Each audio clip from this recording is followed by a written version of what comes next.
كوكو لي في مرحبا بكم القناه ديالي. كالعاده الى جدادين ما تنساوش تشتركوا باش ترجعوا من الفيديو ديالي، والى عجبكم الفيديو حطوا لايك. بالنسبه للفيديو غادي يكون وصفه لتبييض الجسم، انا شخصيا كنستعملها في الانستغرام ديالي اللي غنحط لكم هنايا. كنت حطيت جوج ديال التساور اللي هما قبل وبعد، حطيت الاكستنشن او وصلة الشعر ديالي ديال ماركه من بيوتي سيكريت، وكان باين الفرق ان هنايا بيضاء وهنايا سمراء. طبعا ماشي معناتها انني كنت سمراء ورجعت بيضاء وهادشي لا، لانه اول تصويره كانت غير رجعت من الصيف. كيف رجعت كنت قطعت شعري، و داك الساعه كنت بديت في المشروع ديالي، وكنت سمراء لانه بالشمس والبحر وكل شيء. تصويره اخرى كانت في وقت قريب، واللي هي كنت صافي صفالي اللون ديالي ورجعت للون الطبيعي اللي هو ابيض. هاد الوصفه ما غاديش نقول لكم باللي هي غادي الا كنتي سمراء غترجع بيضاء، لا، الا كنتي بيضاء ولا الا كنتي سمراء مثلا فاتح وبالشمس وكاملين بينا كاع الناس بالشمس، سواء بخاطرهم الناس اللي كيبغيو يتبرونزاو او الناس اللي كيتعرضوا للشمس غصبا عنهم كيسماروا ضروري انهم كياخذوا سمر.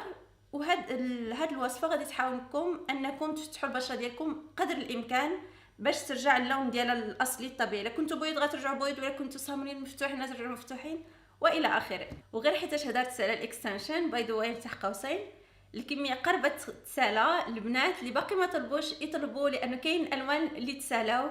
كنبغيكم بزاف وشكرا على الدعم ديالكم وشكرا على التشجيعات ديالكم وكل شيء. anyway نخليكم دابا مع الفيديو، تبعوا حتى الاخر. هادو هما المكونات كما كتشوفوا. اول حاجه دوف غادي تبشروه او تحكوه باش يرجع صغير. انا كيعجبني هذا ديال الخيار ولا العادي، ولا كاين حتى ديال الارغان مزيان. وزيت ارغان طبيعي كما كتشوفوا عندي بيو، وهذا النشا ابيض او النشا الذره، والحليب سخون. الحليب سخون غتاخدوا 2 معالق ديال نشا الذره، ولا تقدروا تستعملوا الطمي الابيض ولا الغسول الابيض كما كنقولوا في المغرب، وواحد معلقه ديال الماء ورد،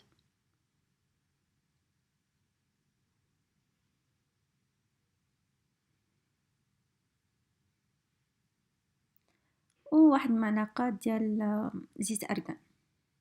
هذا كنت خديته من المغرب غزال كحماق. كيعجبني نعملو شعري البشره ديالي لكل شيء. والحليب سخون باش يذوب كل شيء، والحليب معروف كيبيض، عنده الخصائص ديال التبييض حتى هو. وطبعا ما نكونش انا الا ما هرقتش كل شيء.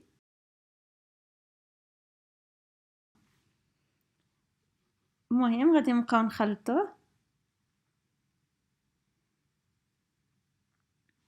في الاول كنحركو بمعلقه، ومن بعد كنجيب هادي باش كنطربو مزيان باش ما كيبقاش فيه الحبيبات.